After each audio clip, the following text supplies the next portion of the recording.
सिंधी अदबी संगत कराची लाइ राशिद लखमीर बाज़ाब्ता ज़िले राब्ता सेक्रेटरी चूंडिजी वियो। कराची मां रिपोर्ट। सिंधी अदबी संगत कराची जे 5 शाखनि जे सेक्रेटरियुनि ऐं काउंसलरनि पारां राशिद लखमीर संगत कराचीअ लाइ राब्ता सेक्रेटरी चूंडिजी वियो। सिंधी अदबी संगत कराची जे शाखनि लेझंड कहाणीकार मदद अली सिंधी, गफ़ूर खत्री ऐं इम्तियाज़ दानिश ते ॿधल चूंड कमेटीअ जी निगरानी में थींदड़ हिन गॾिजाणीअ में मुतफ़िक़ा तौर ते ही फ़ैसिलो करे छॾियो।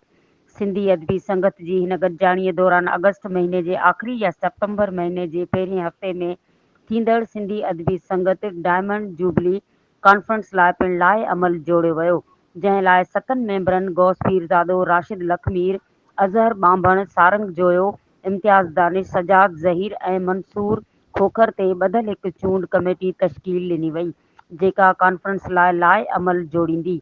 हिन गॾिजाणीअ में सिंधी ख़ूबसूरत शाइर ऐं भिटाईअ जे पारखो गफ़ूर शाह ऐं शाइर ऐं साफ़ी लजपत जी राय जी बीमारीअ ते सख़्त ॻणतीअ जो इज़हार कंदे सक़ाफ़त खाते खां मुतालबो कयो वियो त गुर्दनि जी बीमारीअ में मुब्तला हिननि ॿिनि कलमकारनि जे इलाज लाइ जोगा क़दम खणंदे संदनि लाइ माहवार वज़ीफ़ो मुक़ररु कयो वञे।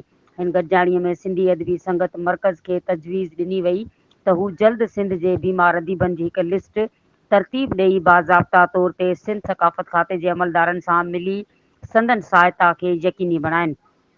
गॾिजाणीअ जे दौरान सिंधी अदबी संगत मलीर जे काउंसलर असगर महराई जी सालगिरह पिण मल्हाई वई ऐं संगत पारां संदसि जनम ॾिण ते केक काटियो वियो।